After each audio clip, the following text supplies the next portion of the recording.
The John Bolton indictment comes as we're learning more about the political pressure DOJ staffers are facing from the White House.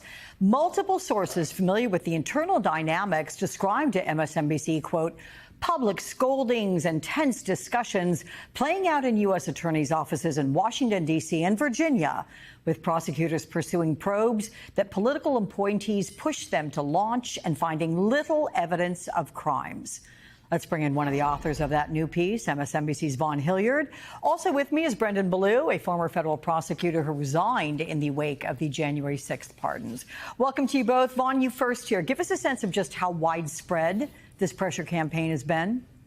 Right. Along with Carol, Ken, and Lisa, our colleagues, were reporting that in at least 6 U.S. attorneys' offices, there have been these tense conflicts between U.S. attorneys and the career prosecutors who are being asked to act upon effectively these high-priority cases that the administration has put to the top of their piles on their desks. Now, some of these cases have been open, not just here under the Trump administration, but previously. And what they are being urged to do is essentially present cases that could be brought to a grand jury to ultimately seek prosecution against these targeted individuals.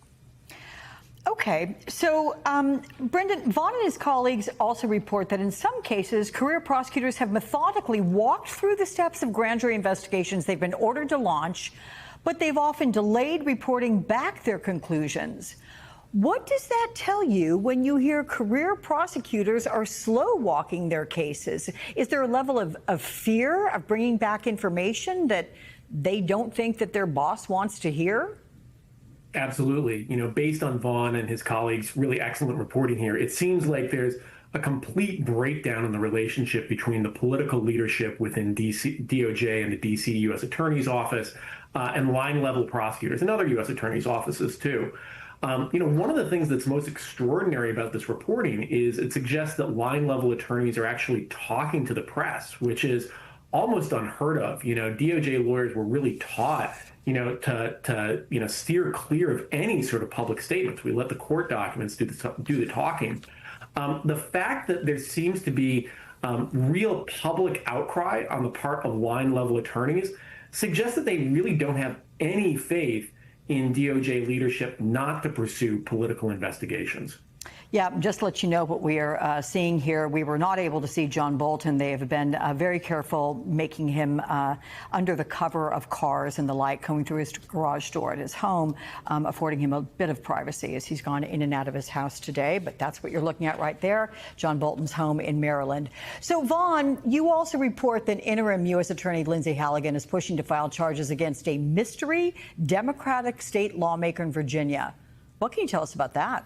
Right. This is one of those examples that we're talking about here in this piece. And MSNBC, we do not know the identity of this state Democratic lawmaker, but there is an active effort to seek information as part of an investigation to potentially bring to a grand jury a case of evidence to indict this individual. This case actually opened before the Trump administration. It was opened during the Biden administration, but had effectively gone dark to our understanding.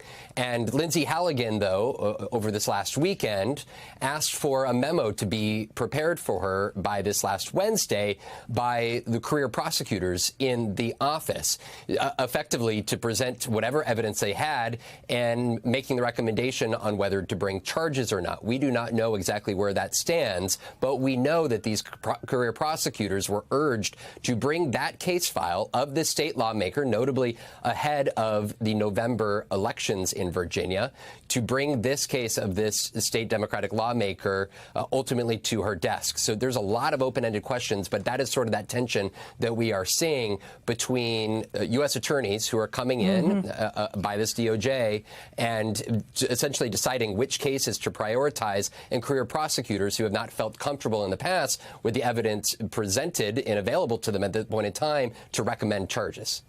So, Brendan, in fact, this report highlights some specific examples of prosecutors who are facing pressure to pursue these cases against the president's political enemies, even though they lack the factual basis to seek criminal charges. That includes a prosecutor in Maryland who's been asked to file charges against Senator Adam Schiff.